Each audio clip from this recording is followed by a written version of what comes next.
You can say peace too. Ready? Peace, family. Peace. There we go. That's what that's about. It's good to be gathered. Thank you so much for bringing yourself here today. It's so precious to have made it our priority to be here. Now, there's a million things that want our presence, that are demanding our attention.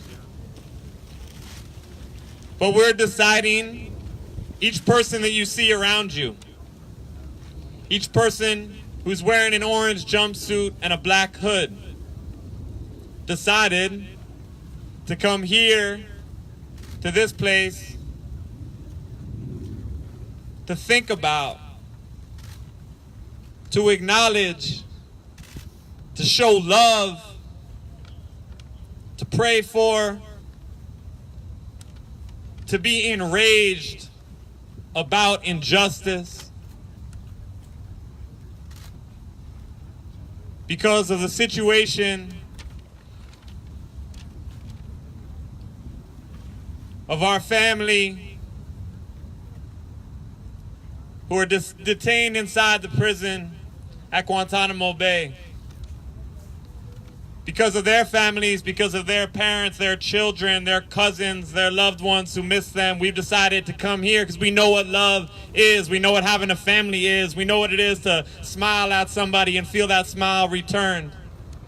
We know what it is to feel joyful at the sun.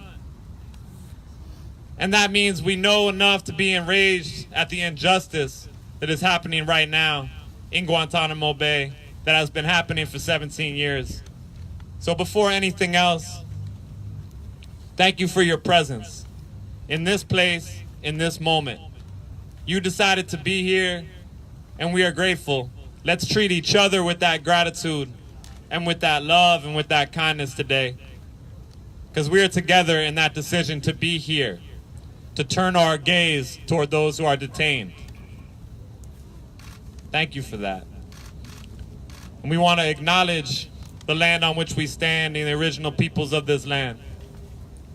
We want to take a deep breath in and a deep breath out and ask for permission to be here in a good way, to honor life, to speak truth, and to feel our connection.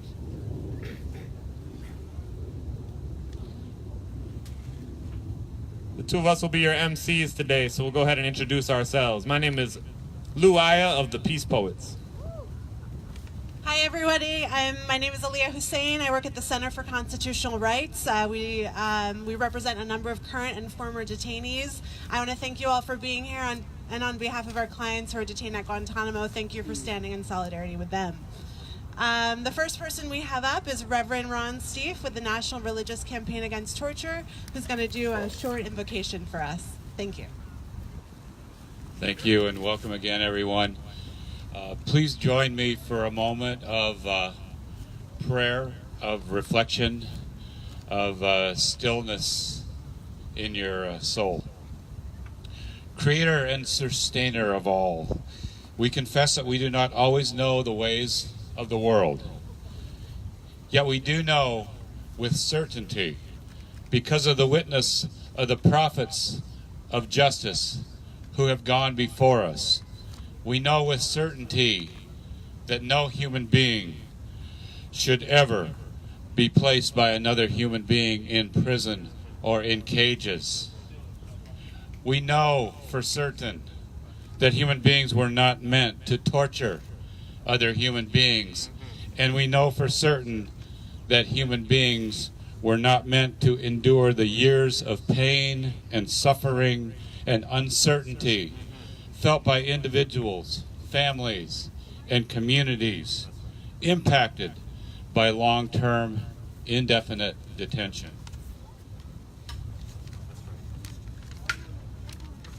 As we think more about why we're here today, we lift up our hearts and ask for your intervention, O God of justice, O Spirit of the universe. We ask that your love be visited upon our brothers who are held right now at this moment in Guantanamo Bay Prison. And also may our hopes today be lifted as 15 faith groups in 8 states join us, taking action with their own vigils, their own banners, locally in solidarity. And as so many others across the United States today and this week have been taking action in person or online, calling for an end to this immoral imprisonment. May their petitions in their locality be heard by the lawmakers and opinion leaders who have the ability to end this horror. And finally, we offer a special blessing to the families and friends and loved ones of those being held in Guantanamo Bay Prison and in solitary confinement and in secret prisons worldwide. On behalf of your loved ones who are detained, we will not forget. We will not waver. We will not stop. And we will not allow political leaders to go unchallenged until justice rolls down like waters and righteousness like a mighty stream. And may the people say, Amen.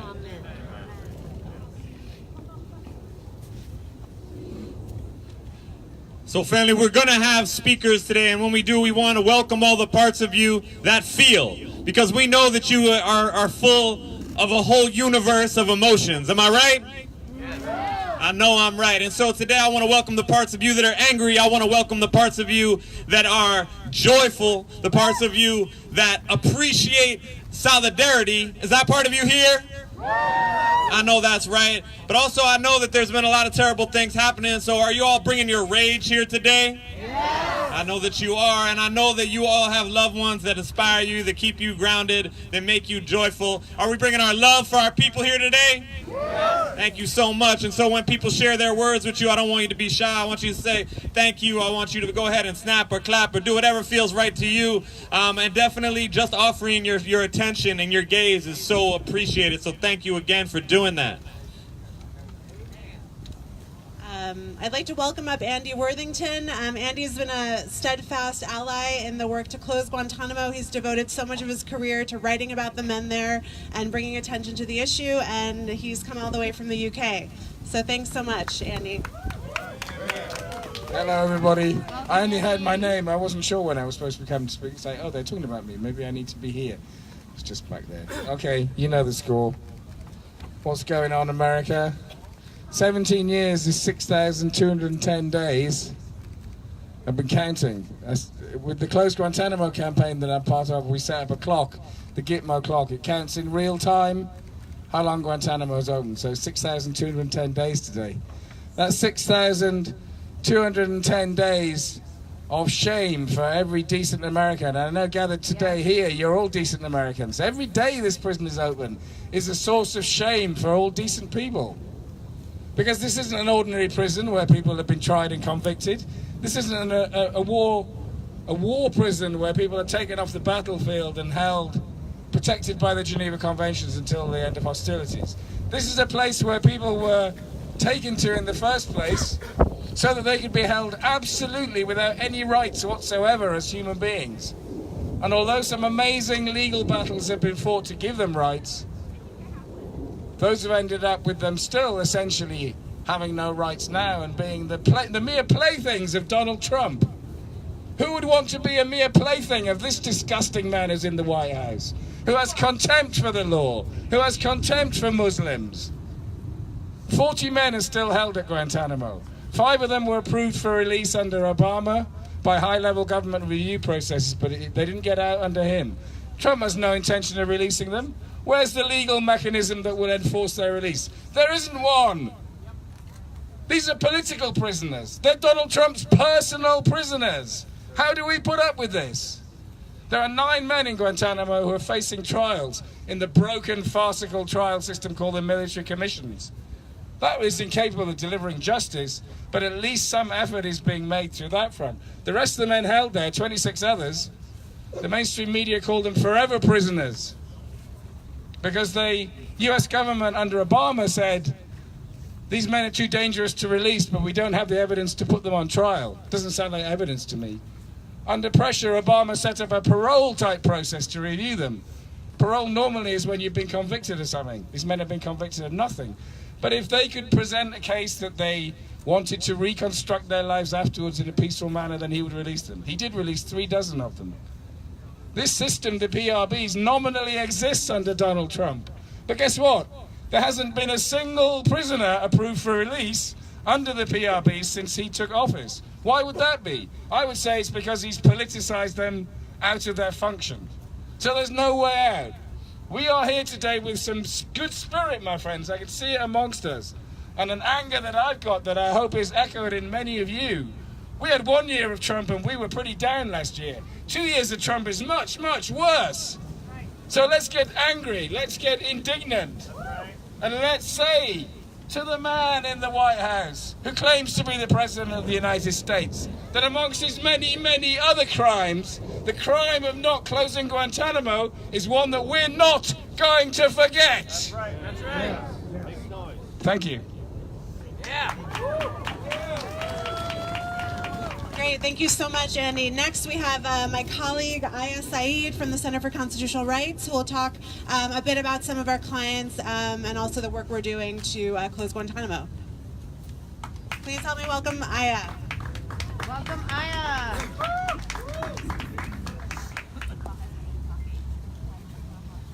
I'd like to start by reading one of our clients, Sharkawi Al-Hajj's writings recently. I could go on forever, but I'll read a snippet for you all. It has become our destiny now to die without being guilty of any wrongdoing, knowing that even in death, which would relieve us from this injustice and suffering, is out of our reach. History will become a witness to the failure of those who believe that human beings have the right to lead a free and honorable life. Here we are, just dying slowly, under continuous psychological torture, while the world is watching. Mr. Al-Hajj, the world may be watching, but some of us are not watching silently.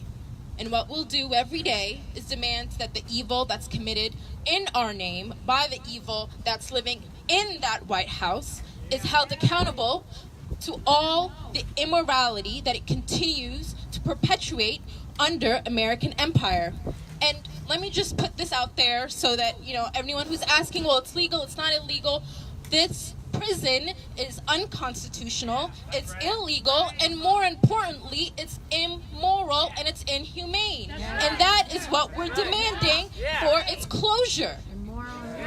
The law, quite simply, will never deliver us liberation and freedom from the evils of that man.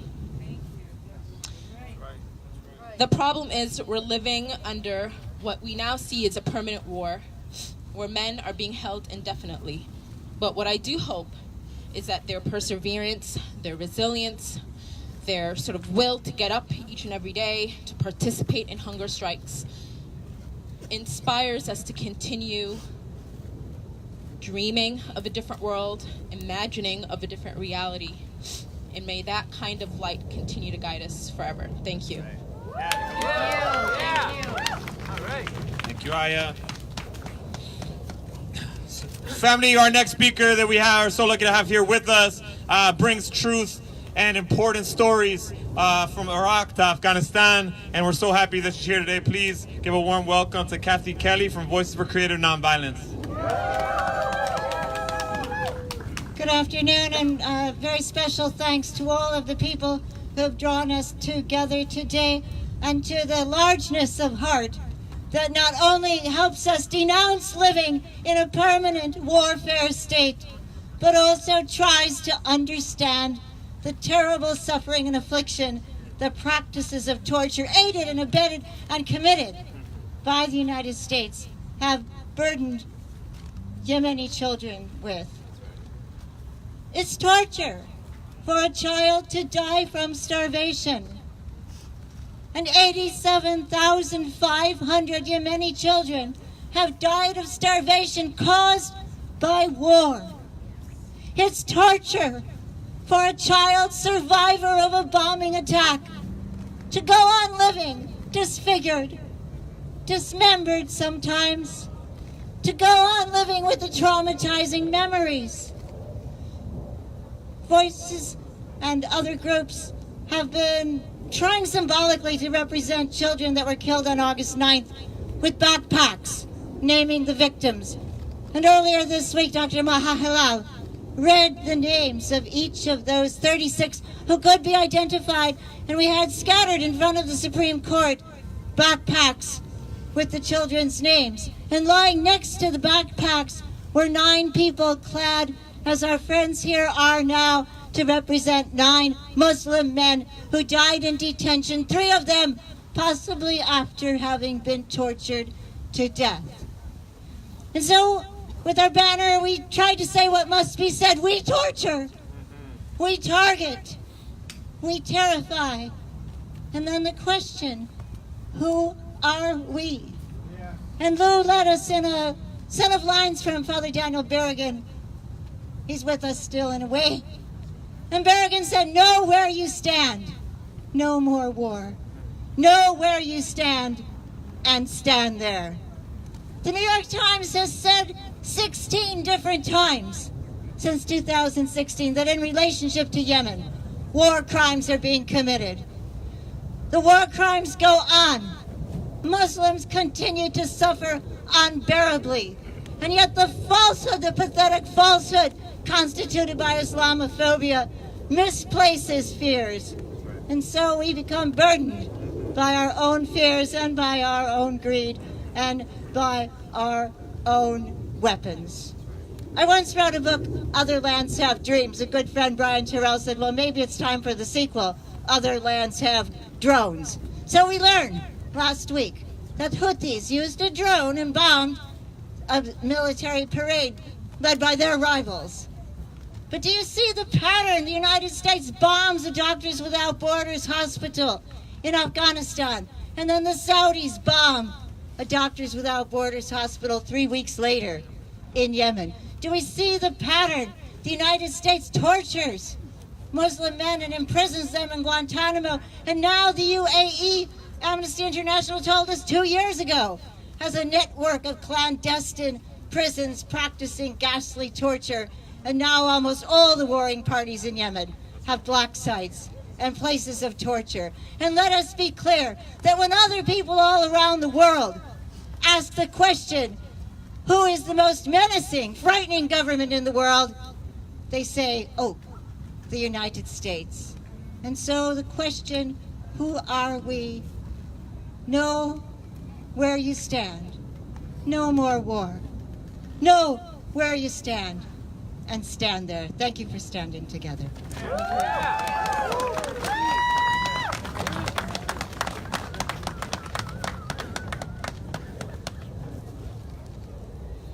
Thanks so much, Kathy. So we're going to go ahead and raise our voices together. Song is a tool for us to be powerful, be connected, and like Kathy said, know where we stand. And so today, if you stand with the detainees, if you stand with their families, if you stand for justice, if you stand on this land right here with this community and are ready to make your voice heard inside of these government buildings, ready to see a different country, a country that doesn't torture people, I'm going to need you to sing with me. First, we're going to say the words. Let me hear you say, know where you stand. Know where you stand. No more war. No more war. Know where you stand. Know where you stand. And stand there. And stand there. I'm going to sing it through and ask you to join me. This is not a time to be shy, my people. I don't care how crazy your voice sounds. You got to sing it like you mean it. Let's do this. Ready? Know where you stand. No more war. Know where you stand and stand there. Try that. Know where you stand. No more war. Know where you stand and stand. Let me hear y'all. Know where you stand. No more war. Know where you stand and stand. You can sing it louder than that. Know where you stand. No more war. Know where you stand and stand there. Know where you stand. No more war. Know where you stand and stand. All together. Know where you stand. No more war. Know where you stand. Sing it for all the detainees now. Know where you stand. No more war. Sing it for all our children. Know where you stand. No more war.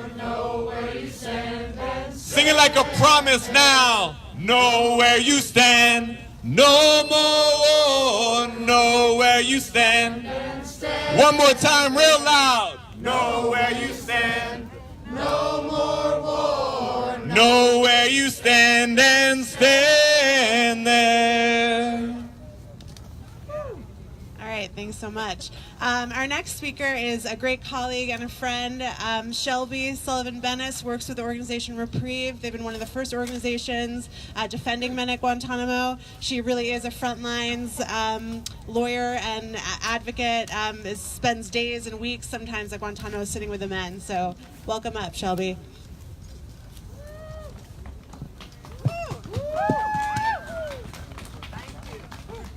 Thanks, Aaliyah. That was too sweet. I am so happy to be here, and I'm going to do a series of kind of odd things. Mark here and I work for Reprieve, and I represent 7 men in Guantanamo.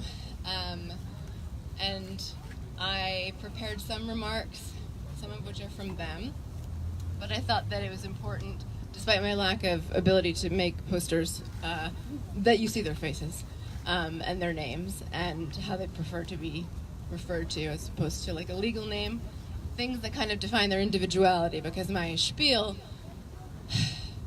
instead of focusing, I think, on the injustice and the illegality of Guantanamo, it's very important to me that we set aside space and time to discuss who they are, and that they're not defined simply by oppression, by torture, by rendition. They themselves have identities. I think that this past year, if you've noticed the attention that their artwork has gotten, that is an expression of their individuality and who they are as people in a way that is not often recognized.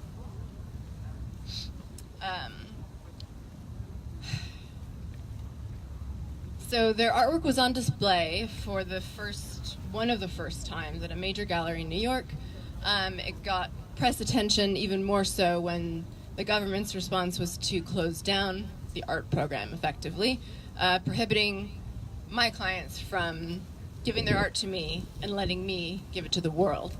And I think that garnered more attention because it was such an affront. It was exactly what we expected them to do, frankly. And at the same time, it broke their hearts. Because I have a quote toward the end that will say it much more eloquently than I can. Not being forgotten is the preeminent concern. It's been over an average life sentence that these men have served, and most of them have never been charged with a crime, and those that have been charged with a crime in a system that is illegal. I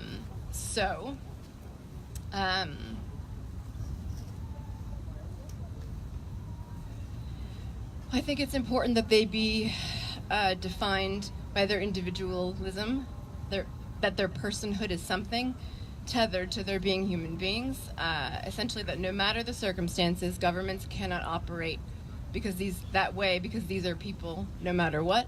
Beyond that, their identities and the depths of who they are, what they want in life, what they laugh at, cry at, fight for and against, and what they spend their days thinking about is something that an audience can choose to take my word for or not. They can allow my clients to show them and reach the outside world that the U.S. has barred them from engaging with. They can speak for their own terms, by their merits, and write their own identity, to not be known as a, quote, anonymous human rounded up illegally, paid a bounty for, brutally tortured, and never given a trial, one client said to me, but to be known for who I am. And that artwork and that first gallery have provoked many more opportunities to share details about who they are. They are creative, humble, bright, loyal, people who've been kept from their families for decades and who have frankly made families amongst themselves. None of my clients have ever expressed an honest expectation of release. One of them is turning 72 this coming year, and in his own words, he expects to die in Guantanamo, having never seen his family since arrest. Instead of taking up far too much time, I will skip down to a quote from one of our clients, Ahmed Rabbani, who's a Pakistani who's been there for 16 years now. He spent over a year in black sites, was brutally tortured, and is one of our prolific artists. The artwork you see, unfortunately, is not his. That's Khalid Qasim's, and that is Ahmed. In referring to a painting of several empty glasses coupled together, he said the following: "It's about a family of empty glasses. Life without a family has no meaning, shape, or soul. One day those empty glasses shall be filled with love, security, warmth, and contentment." And referring to his artwork being seen, or his words being spoken in general, he says, quote, "I can't deny that I was tearful when I read about the events which boost my spirit and encourage me to adore art and think that I am being heard. I consider it a manifestation of my feelings and emotions, and if this is to be my only reward in life, then it would be enough." So I want to thank everyone for being here, being a part of recognizing their humanity, their individuality, the injustice of their detention without trial goes without saying. Thank you.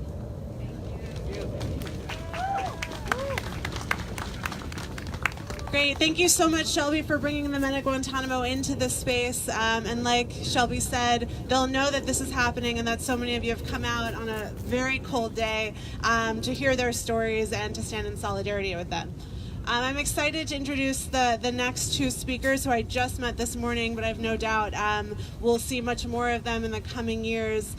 They're with the organization September 11th Families for Peaceful Tomorrows, and we're so grateful that they are joining us, I think, for their first January 11th rally to share the story of their family. So I'd like to bring up Jessica and Layla Murphy, please. Please give them a round of applause.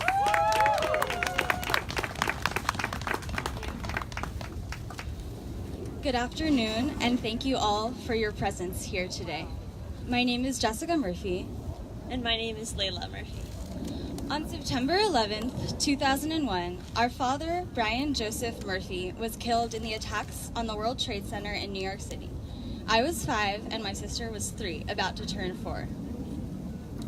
We stand here today representing September 11th Families for Peaceful Tomorrows, an organization composed of people like us who lost loved ones during the tragic events of that day but remain committed to nonviolence. We abhor the government's disregard for rule of law and its flagrant human rights abuses in the name of our father and other victims. Woo! Thank you. We seek justice for the crimes that led to our father's death, yet the system set in place over the past 17 years is anything but just. Guantanamo Bay Detention Center has failed to provide any semblance of justice and instead has compounded the tragedy of 9/11. Yes. In the aftermath of the attacks, we were too young to understand the implications of 9/11. However, as we stand here today, we are outraged by the state-sponsored violence that has arisen out of fear and anger. Peaceful Tomorrows organized in 2002 to reject war and violence and to encourage the U.S. to respond to shocking, fatal crimes with respect for the highest standards of justice. We believe that protecting the rule of law is the only way to promote nonviolence and prevent attacks in the future. This past summer, we traveled to the naval base at Guantanamo as part of the federal government's Victim Witness Assistance Program to watch pretrial hearings in the 9/11 case against 5 men accused of planning the attacks that killed our father and 3,000 others.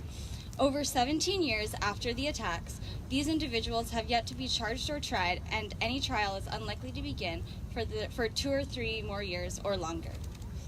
The makeshift legal system in place at Guantanamo is unconscionably expensive and agonizingly slow. The issue of torture is the elephant in the room. In the name of national security, the hearings are very secretive. Although we spent a full week in Guantanamo Bay, we were only permitted to watch 2 days of hearings due to discussions of classified information, mostly relating to the government's horrifying rendition, detention, and interrogation program. Meanwhile, as we've heard today, since the detention center was first established, over 700 innocent men have been kidnapped, tortured, and held captive in abysmal conditions. As the government obstructs justice for 9/11 victims and their families, it has conducted its own cruel crimes against humanity. The military commissions must be shut down and the trial should be moved. The detention center must be closed immediately. Yeah. Of the 40 detainees who remain captive, only 9 have been accused of any crimes. 31 detainees are being held without charge or trial and have suffered unspeakable horrors. The continued existence of Guantanamo Bay is an injustice and a stain on the fabric of this nation. Yeah. We do not stand here today to ask for sympathy for our father's death, but to ask for justice, both for the victims of 9/11 and for the victims of U.S. violence in its aftermath. We hope to live in a world where future attacks can be prevented and where violence is not met with more violence. Thank you.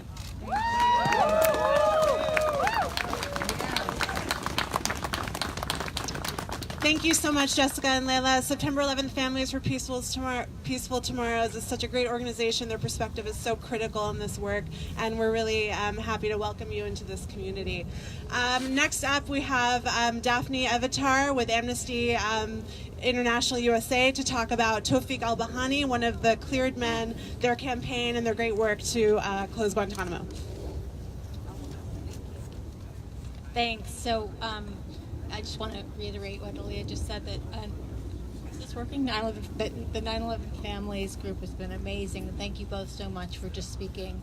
It's so moving to hear from the people who were most affected by that horrible attack, and to hear you wanting to stand up for justice for everyone, for your families, for the people at Guantanamo, for all of the people who have been falsely accused of crimes related to terrorism.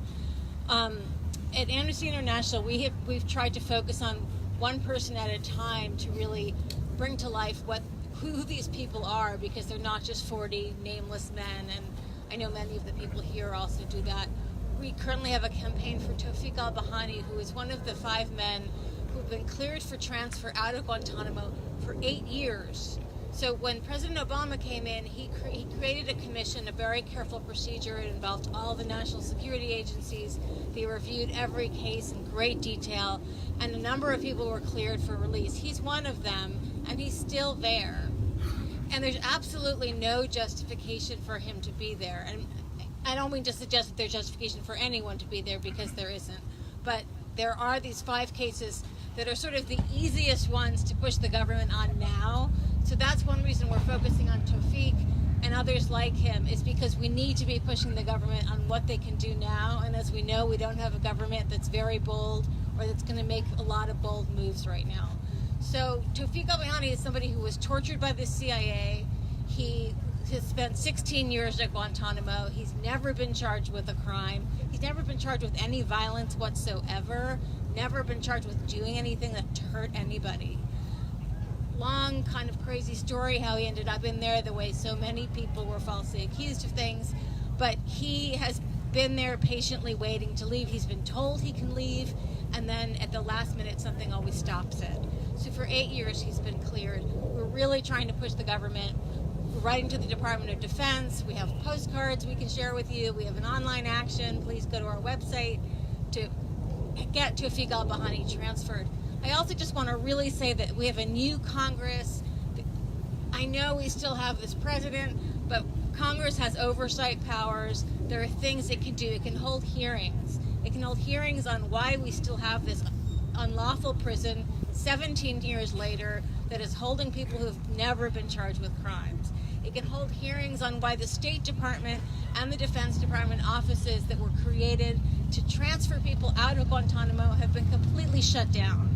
So please, I would urge people to contact your Congress people, urge them to start holding hearings, start looking at this issue, and pave the way for perhaps the next president, if not this one, to finally close Guantanamo down.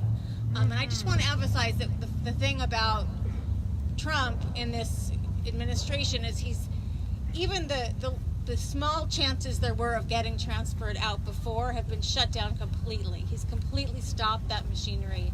So that's what we need Congress to really shine a light on, to make the government work again. It's not just that the government's shut down, it's that even when the government reopens, those offices will remain shut down. Anything that has anything to do with a Guantanamo detainee, whether they've been transferred to another country already or they're still stuck at Guantanamo, there's no one handling it.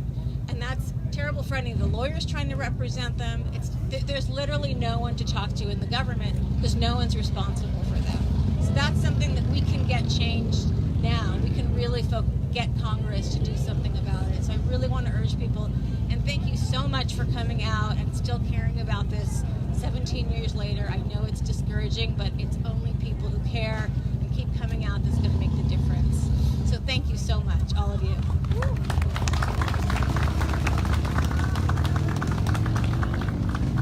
Thank you so much. So right now, as it's getting a little bit chilly and I see our folks moving to stay warm, we want to support you in that. We're going to combine our protest and our movement right now. So we're going to go ahead and just get our feet like we marching up and down. Here we go. I'm going to teach y'all a really simple song. And it's time right now to talk about, as they're talking about building walls, we're going to talk about tearing them down. Am I right? So let me hear you say, tear down. Tear down. Tear down these walls. Keep those feet going. Let's go. Let's do this. We're going to get warm out here. That includes our folks here in their jumpsuits. We're going to go ahead and just march. We're going to make the ground shake. Remind ourselves of our power.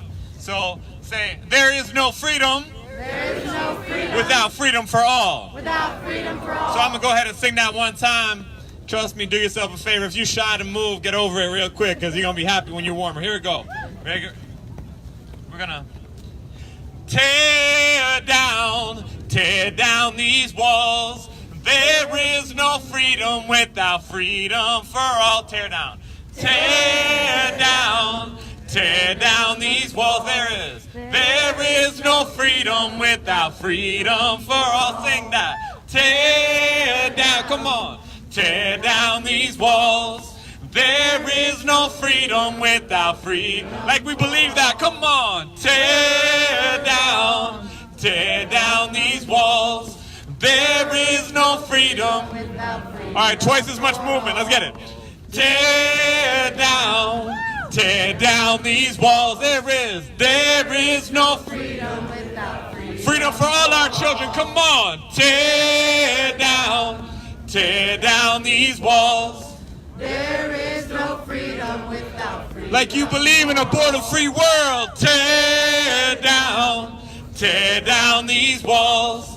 There is no freedom without. We're gonna do it 2 more times. Get warm. Come on. Tear down these walls.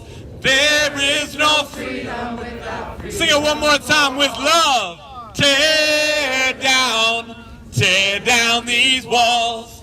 There is no freedom without freedom for all. Yes, sir. All right. So the next speaker is Janan Shabak with the Council on American Islamic Relations. Thank you so much for joining us. Assalamu alaikum. Good afternoon. My name is Jinan. I am the National Outreach Manager for CARE, Council on American Islamic Relations. We are the largest Muslim civil rights and advocacy organization in the country. This year we actually are entering our 25th year of service. Today I stand in solidarity with the other organizations around me, the volunteers, the activists, and people who have traveled long distances to be here for the singular purpose of demanding justice, due process, and adherence to our nation's laws and values. Guantanamo detains men the government concedes time and time again pose no threats to the United States, men that have already been cleared for release.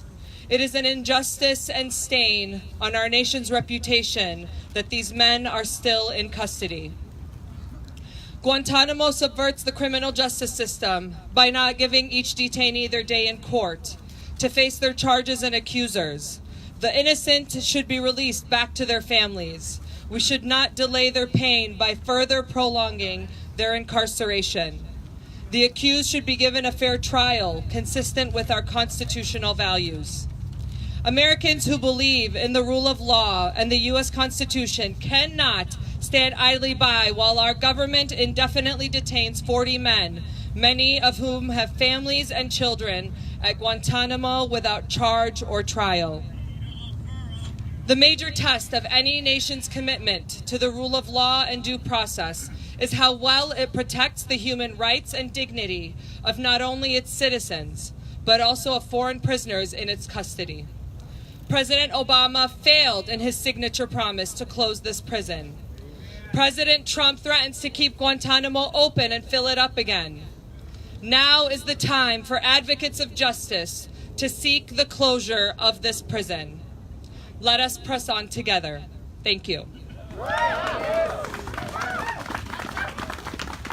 Great, thank you so much, Janan. And many of the speakers have mentioned this today, but I just want to reiterate that there are 40 men who are currently detained at Guantanamo. That's not a huge number. That's about the amount of people we have up here today. And Guantanamo can often seem impossible, like there's no solution. But we really are talking about a small number of people, and the path forward is possible. And I want to thank you all again for being here. I see many familiar faces.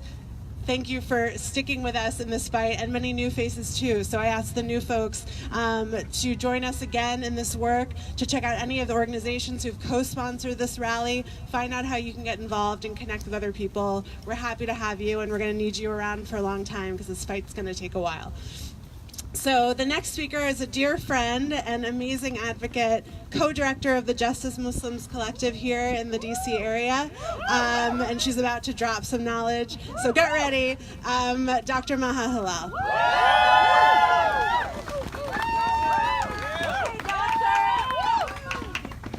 So thank you all for being here yet another year. I have to say it's quite depressing because nothing seems to be changing, and unfortunately I don't think anything's going to change anytime soon. I've been doing a lot of talking this week, so what I wanted to start off with was a statement that was sent to me by Omar Khader's wife about his predicament. And for those of you who may not know who Omar Khader is, he was a child who was detained at Guantanamo at the age of 15, and he is the only child who has ever been convicted of war crimes. He's also a Canadian citizen. He was repatriated to Canada. He's now on bail. And in December, he went to the courts to get his bail restrictions loosened, and they denied him that request. And so it's been a really hard journey for Omar Khader, particularly because he is considered a war criminal. And this is egregious. He was 15 at the time of detention. And so we have to remember the ways in which Islamophobia has really deeply been embedded into the system. Because had he not been Muslim, had he been a child who wasn't Muslim, who, practiced some other faith, he more than likely would have never been in Guantanamo, right? And, the reason I got this statement was because I had written an article about his recent bail hearing, and his wife got in touch with me. And she told me that Omar has Google alerts set up on his email, and he wanted to thank me because for once he got something positive in his email. Because for anyone who pays attention to Canadian media, it is extremely divisive and extremely criminalizing of Omar, despite all the struggles he's been through. So let me start with the statement that he sent. Assalamu alaikum and hello. I want to thank everyone who has taken the time to stand for what is right and to shed light on those who have been kept in the dark for so long. I also want to thank the people who have given me this opportunity to do the same. 17 years ago, the cells of Guantanamo opened, revealing the true ugly face of Islamophobia. As you all know, this is not the first time a minority group was targeted and painted as the enemy. These groups were always viewed and treated as less than human. In the US, we continue to see the plight of Black people. In Canada, Aboriginals come to suffer. Every nation has its ugly history with a minority group. What makes Guantanamo different is that this discrimination is directed towards Muslims. I'm saddened that the Canadian government, which champions human rights in the international arena, is yet to denounce the transgressions that are still happening in there. I spent most of my youth in Guantanamo, and my humanity was nurtured by the same faith and people that this place was created to imprison. The plight of Guantanamo hasn't ended, not even for some of the people who were released. Guantanamo is a mark. Once branded with it, it will always be with you. Men in there deprived of their freedom and tortured, and those who've been released are restricted from freedoms, labeled terrorists, and denied the peace required to move on with their lives. One of the most important things that I have come to learn through the last 17 years is that as individuals, we cannot be quiet and expect or assume that governments will treat us as human beings. I've come to learn that just because it's a right, it does not mean it will be given to you without fighting for it. I've learned that we must all stand together hand in hand and fight for each other's right to be treated as human beings. To all those who remain in Guantanamo, I say we have not forgotten you. We will pray for you and fight for you until you are reunited with your families and loved ones, inshallah. And to those who are striving for the truth, I plead, stand firm and do not give up. Thank you for your time. Wa alaikum assalam. This is a very somber statement, right, that Omar Khader sent. And it's really sad to me that he is telling us to not give up, when he is the one whose childhood was taken away from him and who hasn't had a day free of the trauma of Guantanamo since the age of 15. But this is all about what Islamophobia is, right? It's not just about the immediate consequences of these policies and laws. It's about the consequences that remain once you've been freed from Guantanamo, once you've been freed from a communication management unit. So it's really important that we keep uplifting this, right? And I know for me, I've always considered Guantanamo a Muslim prison. And for some reason, it has taken people years to consider it that, when every single one of the prisoners at Guantanamo is Muslim and was Muslim. So we have to keep emphasizing that. We have to dismantle the system of Islamophobia that allows it to thrive, right? And Omar is right. We are not going to win by appealing to the government. The government is not here to give us our rights. It is us that have to demand them, right? It is us that have to push the limits of what we deserve and what our rights are. And I'm grateful to all of you for being here, but especially for the Muslims in the crowd who have shown up, because this continues to be an issue that Muslims don't show up for. And it's very sad, and it's symptomatic also of how Islamophobia is impacting our community, such that many Muslims are afraid to show up in these spaces because then they too will be demonized. So think about it. We can't even stand in solidarity with our Muslim brothers and sisters who are being victimized. There are many layers of Islamophobia. And so, again, when we come here on the 17th year, nothing is easier, right? The only thing that's perhaps easier is that now that we have a president who's overtly racist and Islamophobic, people are starting to get it. They're starting to realize this country is Islamophobic. This country is anti-black. This country is racist. This country is a lot of things. And it does us no good to appeal to the system and think that we're going to get justice. So if we're not going to get justice from the system, we're going to take justice, right? We're going to make a space for justice. We're going to continue to call for justice. We're going to call for justice for Muslims, right? What do we do when Muslims are under attack? Stand up, fight back. I want to hear louder. What do we do when Muslims are under attack? Stand up, fight back. One more time. What do we do when Muslims are under attack? Stand up, fight back. Thank you. Woo! We love you, Mama. I love you too, Dr. Mahala. Thank you so much. Just to let folks know, we have 2 more speakers and then we'll be closing it out. So thanks for standing tight and feel free to move around and stay warm.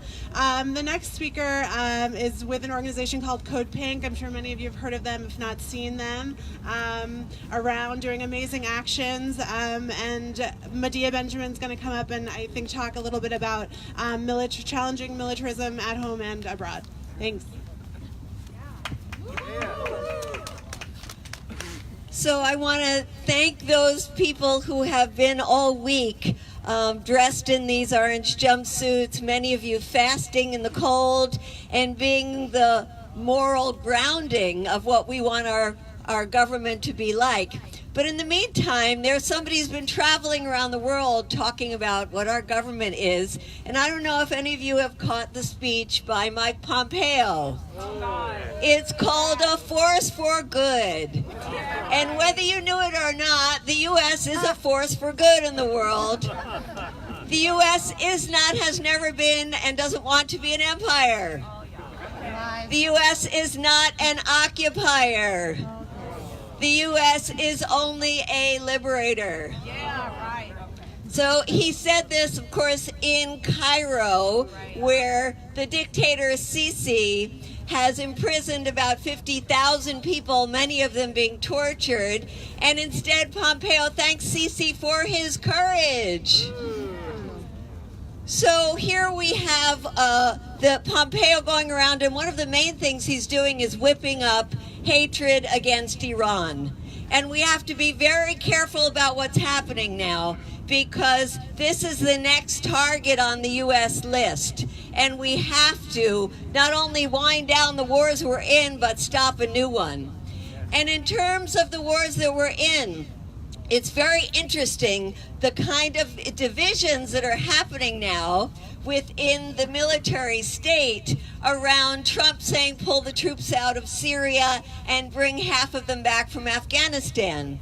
Now, I don't know about you, but I think there's some good in there. I'd say instead of half the troops from Afghanistan, bring all of the troops back from Afghanistan.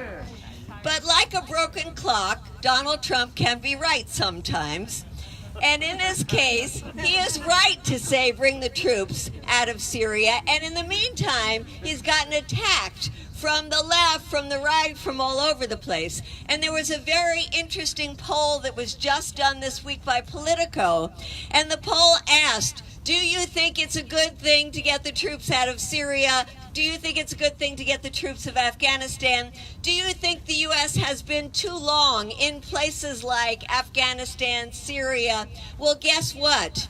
The majority of Republicans said, yes, it's a good thing, and we should be out of those countries. And guess what? A majority of Democrats said no. Said no, it's crazy, and you know why? Because it's Trump doing it. Now, let's be clear about something. We have to love liberation of these countries and freedom more than we hate Donald Trump. And if Donald Trump has said something that actually is something we believe in, then we've got to say, yes, that's what we want. But you know what? We've got to do more than that. We can't let Donald Trump and the Republicans take the mantle of the peacemakers, because they are not.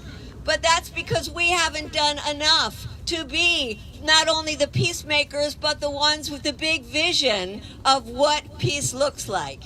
We have to look at the environmental community that has done such a spectacular job from the grassroots, building up this inspiration for a Green New Deal.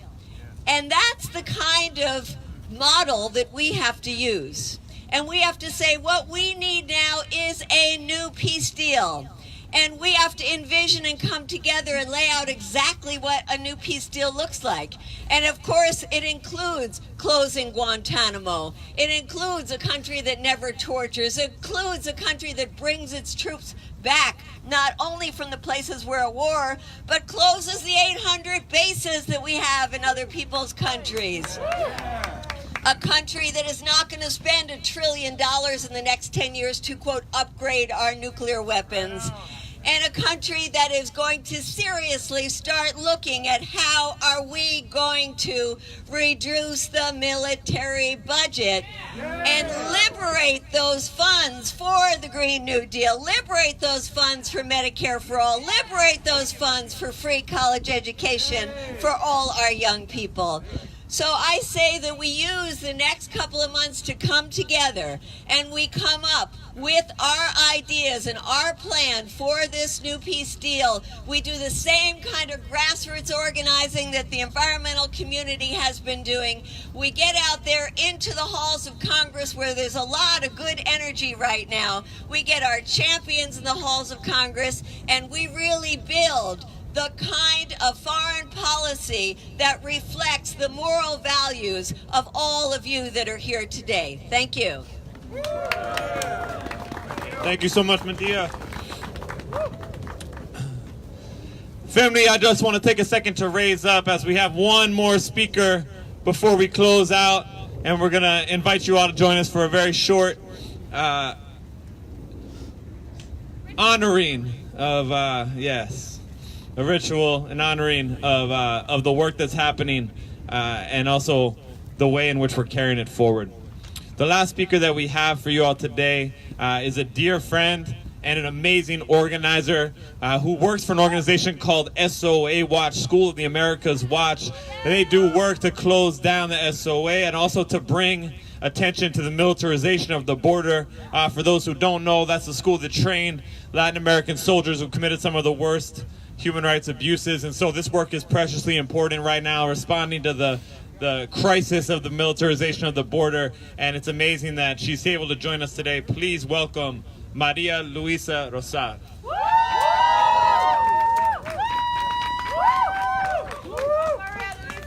Good afternoon, friends. Good afternoon. Good afternoon. It's so wonderful for me to be here. Thank you to all the organizers for creating this important and urgent space. We're gathered here once again.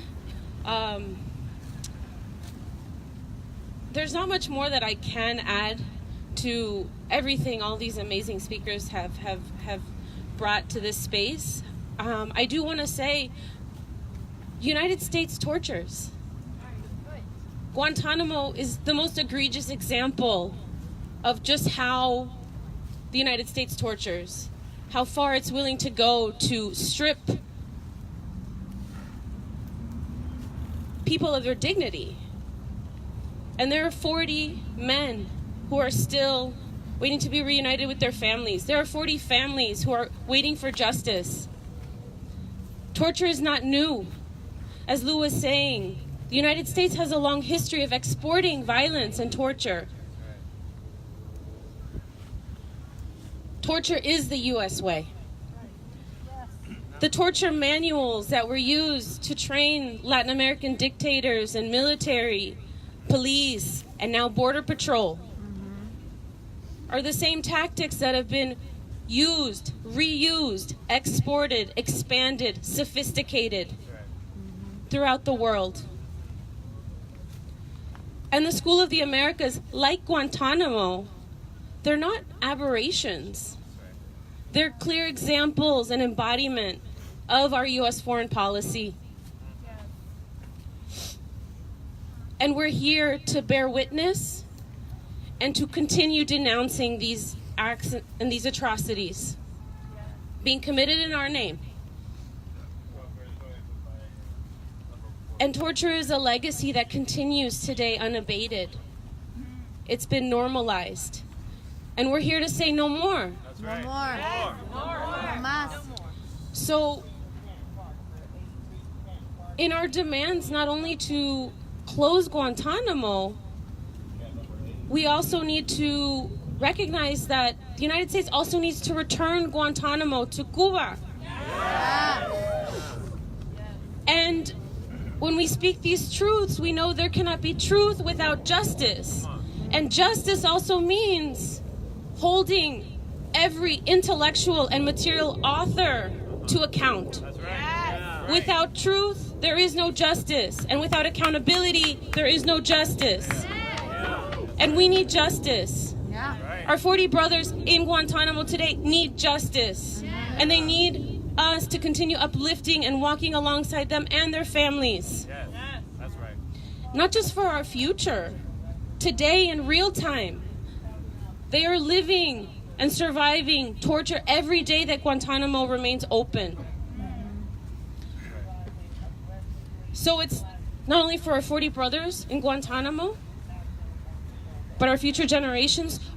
We were talking earlier, there are new generations, entire generations being born into thinking that Guantanamo exists just because. It's normal, just like the border, the wall there. It wasn't always there. Guantanamo hasn't always existed. So we're here to also say it can and it must change. It must be closed. Yeah. It never should have been opened. Right. And it's a reminder, and we're a reminder, and we're challenging ourselves, and I'm challenging and inviting all of us to carry these messages back to our communities. Because this space doesn't end here. It's not just once a year that we're here. We're taking this back to our communities because the fight to close Guantanamo is also the fight to end mass incarceration. Yep. We cannot separate these issues. Yep. It's no different than the struggle and the fight to free our immigrant families from cages. Yep. It's also the fight to demand that our memories not be erased.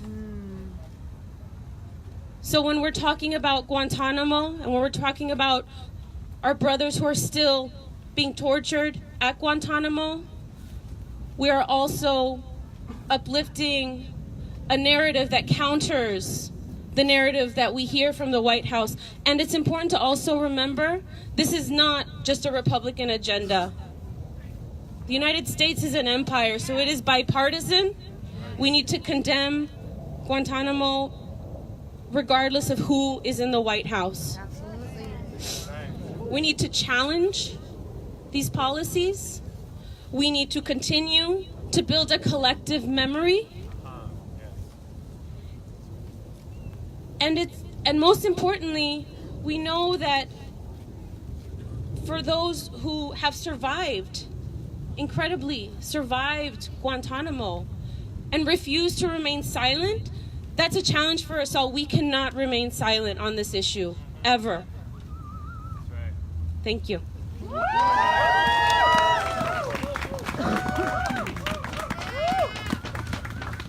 Thank you so much. What a great note to end on. I want to give a big thank you to all of our amazing speakers. And I also want to note the amazing women on the list of speakers. Lots of great women here today from amazing organizations.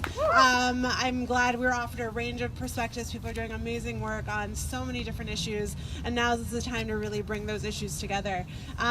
There's really nothing left to be said. People have said it all, but there have been two constants with Guantanamo. One is the injustice, and the other is the hope and the resilience and the spirit.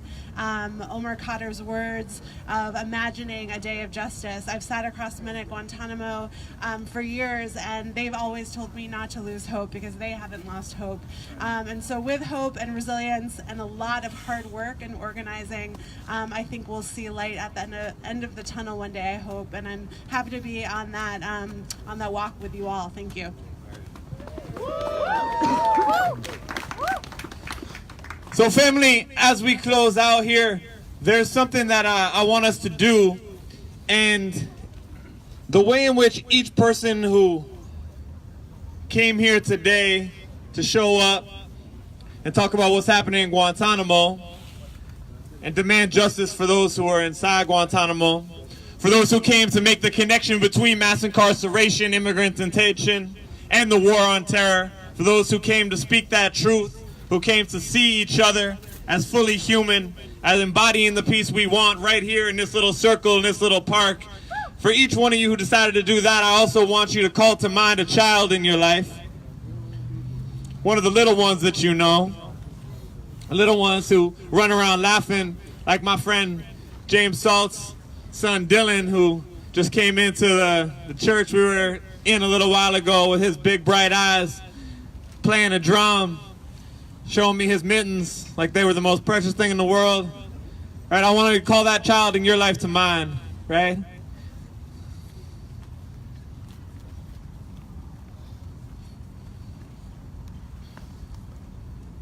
There's so much love there.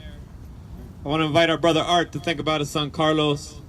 I want to invite our sister Maha to think about her little niece. I want to my brother to celebrate his newborn Juniper Day. That's the life that we are here for. That is our guidance. That as long as someone says that it's okay to put someone in a jail cell and let them stay there, that means they're willing to say that they could do that to our children that we love so much. And the same way that we would protect those people that we have just called to our minds, we want to protect those whose names we do not know. Those beautiful, precious beings that give us life, that guide us, that make us feel so inspired just to be alive. Those people are the ones we bring here, the ones that we're going to bring with us each step of the way to demand justice. For them, we're going to sing one more song, and as we sing this song, we're going to process into this space here behind us in front of the White House. We're going to bring a dream of a different world. This is not the one that we've been given. This is the one that we are building. And I need you to believe in that, even if it's only for the next 20 minutes. And then you're going to go read the news and feel heartbroken. You're not going to do that right now. Now is the time for you to do the way you look at a child's eyes and they make you feel like hope has to be present, that love and peace have to be possible. That's what we're going to bring to this space right now. And so we're going to say that when we see those children that we love so much, we see the other side of war.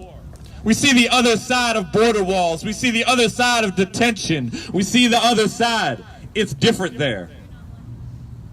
There will be no prisons, my people. Each person's light will shine the way that that child's light shines. So I want to invite you to say with me, we've seen the future.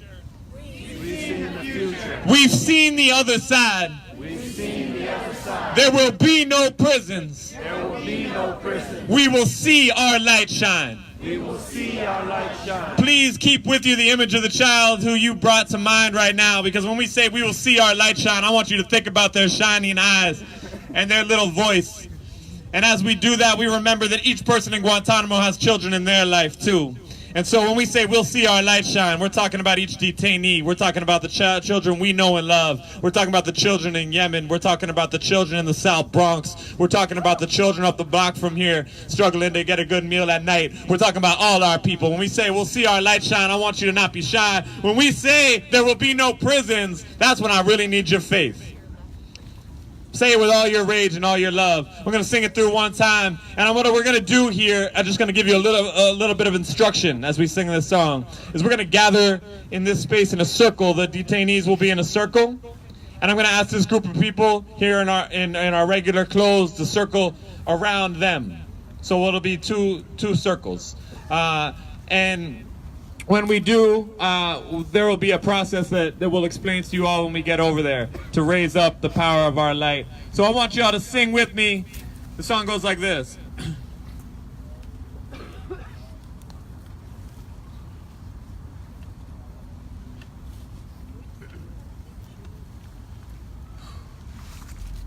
We've seen the future, we've seen the other side. There will be no prisons, we will see our light shine.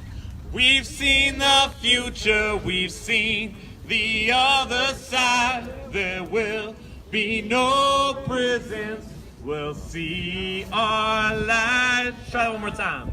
We've seen the future, we've seen the other side. There will be no prisons, we'll see our... All right, let's do it again. We've seen the future, we've seen the other side. Will be no prisons, we will see. All right, now let's do it joyfully. We've seen the future, we've seen the other side. There will be no prisons, we will see. Make me believe it, y'all, come on. We've seen the future, we've seen the other side. There will be no prisons, there will... Thank you. We've seen the future, we've seen the other side. There will be no prisons, we will see our light shine. We've seen the future. the other side there will be no prison. We will see our light shine. We see the future. The other side there will be no prison. We will see our light shine. We see the future. We see the other side there will be no prison. Our light shine. We've seen the future. We've seen the other side there will be no prison. All right, let's head over there as we keep singing. We've seen the future, we've seen the other side. There will be no prison. We've seen the future, we've seen the other side. There will be no prisons. We will see our light shine. We've seen the future, the other side. There will be no prisons. We will see our light shine. We've seen the future, we see the other side. There will be no prisons. We will see our light shine. We've seen the future, we see the other side. There will be no prisons. We will see our light shine.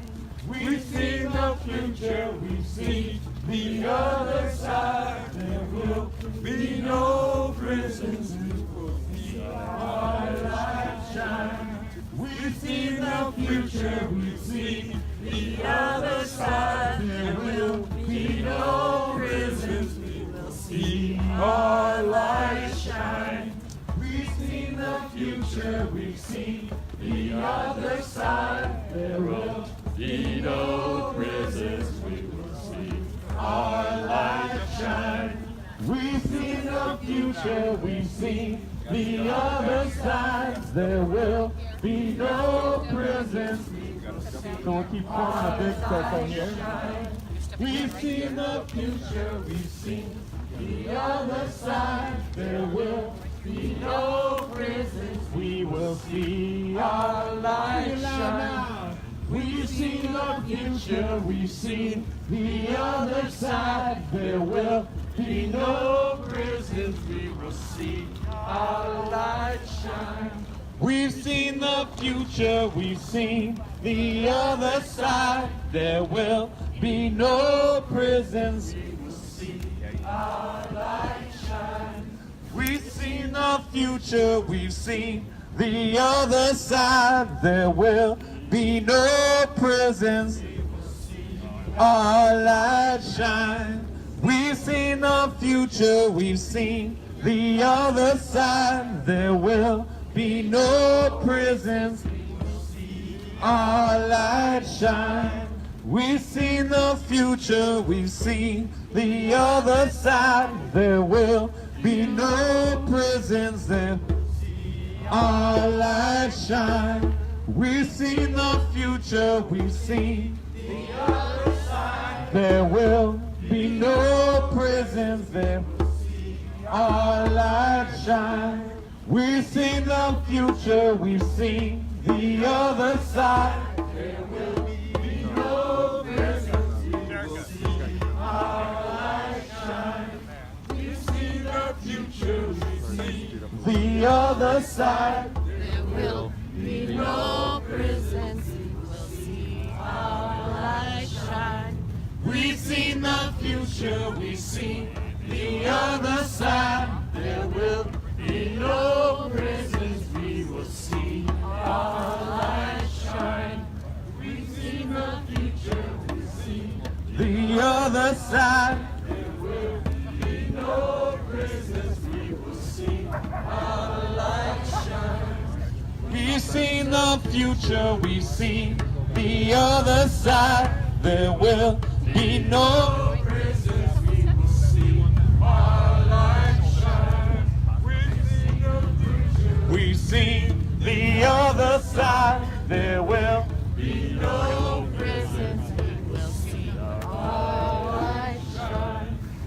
We've seen the future, we've seen the other side. There will be no prisons, we will see our light shine. We've seen the future, we've seen the other side. There will be no prisons, we will see our light shine. We've seen the future, we've seen the other side. There will be no prisons, we will see our light shine. We've seen the future, we've seen the other side. There will be no prisons, we will see our light. Keep getting closer now. We've seen the future, we've seen the other side. There will be no prisons, we will see our light shine. We've seen the future, we've seen the other side. There will be no prisons, we will see our light. Sing that loud! We've seen the future, we've seen the other side. There will be no prisons, we will see our light shine. We've seen the future, we've seen the other side. There will be no prisons, we will see our light. Sing it two more times. We've seen the future, we've seen the other side. There will be no prisons, we will see our light. Last time, real loud. We've seen the future, we've seen the other side. There will be no prisons, we will see our light shine.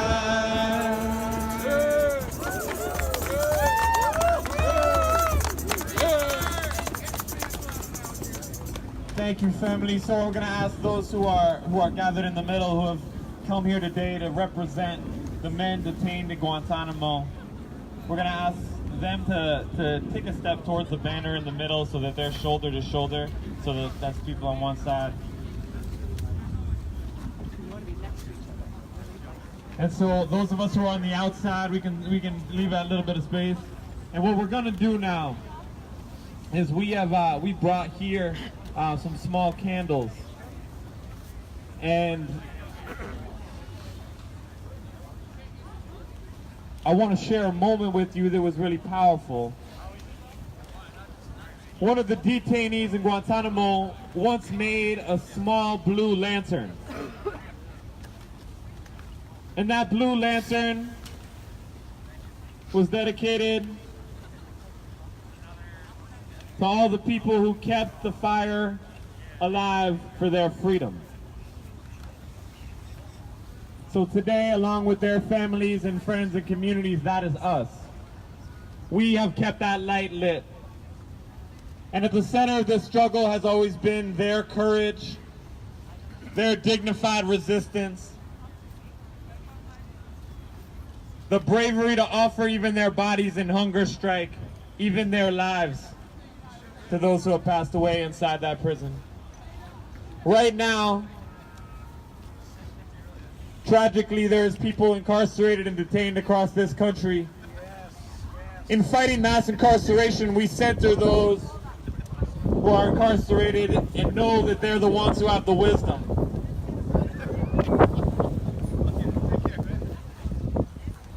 And the fight against unjust immigrant detention happening right now at the border and around the country, we center the wisdom and courage of those who are incarcerated. And in the fight to close Guantanamo, we center, in this moment, those who are inside, the 40 men still inside Guantanamo. So that's why they're in the middle of this circle right now. That's why they came here dressed in orange jumpsuits and black hoods, to remind us that they are real and they are here. So thank you for joining us in this ritual. What we want to invite you to do is we sing that song as a mantra. We're going to invite you to come up and take a light and put it in the hands of one of the detainees. And I'm going to ask the detainees to go ahead and turn outward towards the circle now. So much. Thank you. Yeah, we're going to need you to have your hands free. So much of of what we've done is about being able to cross borders, to resist walls, to resist the concrete and the cement, the bars. They disconnect us from our family. So what we're gonna do is we're gonna sing that song, and in this ritual, we're gonna invite you to come over here. Yeah. Okay, so we'll go around and offer folks a light, and they can put it in the hands of the detainees, and the detainees, if you could just hold that light in front of you and remind us that you are our light in this struggle forward. And I know we sang this song a lot of times just now. And so I want to invite you into really being in the power of those words. So we're going to say them again before we sing them. And as we start singing, we'll go ahead and hand those lights out. So I want to hear y'all say, "We have seen the future." We have seen the future. And I'm going to need you to say it like you actually really, really, really need a different future than the current reality we have. Say, "We've seen the future." We've seen the future. Now I want you to say, as if you could see across time and there's a beautiful thing on that other side, so you get kind of excited about it. You say, "We've seen the other side." We've seen the other side. I know you're cold, but you're more excited than that to see a land of peace, a land of dignity. You say, "We've seen the other side." We've seen the other side. Say that like you call it to mind the children in your life that you did before. Think about them laughing and playing and say, "We've seen the other side." We've seen the other side. Think about their eyes. Say, "We've seen the other side." We've seen the other side. Say, "There will be no prisons." There will be no prisons. Now you need to say that like you're announcing that good news to the people who are locked up right now. Say, "There will be no prison." There will be no prisons. You need to say it like your voice could get through that concrete and reach them. "There will be no prison." There will be no prisons. That's good news. Say it with joy. There will be no prison. There will be no prisons. And now finally say, "We will see our light shine." We will see our light shine. My people, that is a celebration. Sing it one more time with all the joy you can carry out here into this cold day in front of this White House. Say, "We will see our light shine." We will see our light shine. Now's the time. Let's sing that together. We've seen the future. We've seen the other side. There will be no prisons. We will see our light shine. Come on.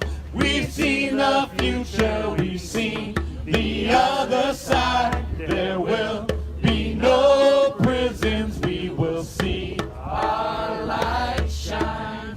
We've seen the future, we've seen the other side. There will be no prisons, we will see our light shine. Come on. We've seen the future, we've seen the other side. There will be no prisons, we will see our light. Keep that going now. We've seen the future, we've seen the other side. There will be no prisons, we will see our light shine. We've seen the future, we've seen the other side. There will be no prisons, we will see our light shine. We've seen the future, we've seen the other side. There will be no prisons, we will see our light shine. Sing that now. We've seen the future, we've seen the other side. There will be no prisons, we will see our Sing it like a promise to our children. We've seen the future, we've seen the other side. There will be no prisons, we will see our light shine. We've seen the future, we've seen the other side. There will be no prisons, we will see our light shine. We've seen the future, we see the other side. There will be no prisons, we will see our light shine. We've seen the future, we've seen the other side. There will be no prisons, we will see our light shine. We've seen the future, we've seen the other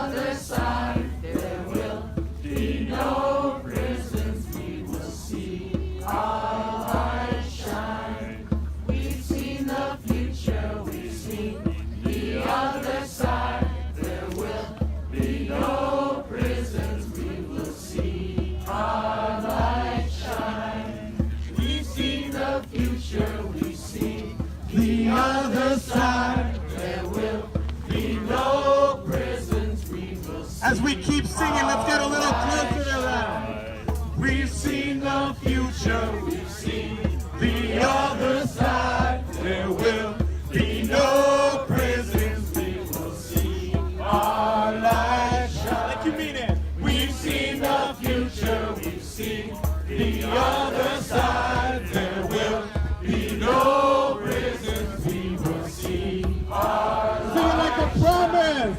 We've seen the future, we've seen the other side. There will be no prisons, we will see our light. Let's all sing it quietly.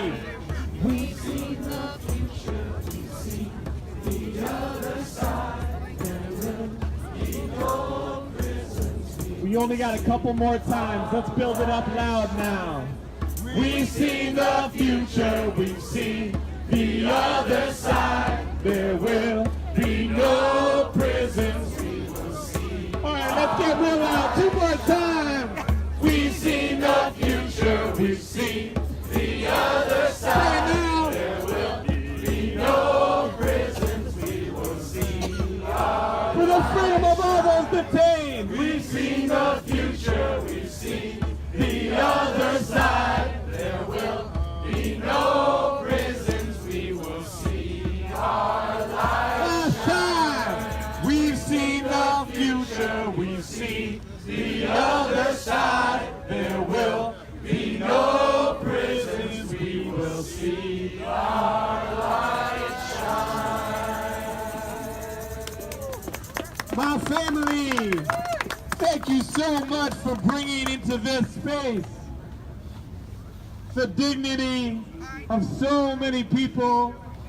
And right now, we're blessed to be bringing the truth into this space.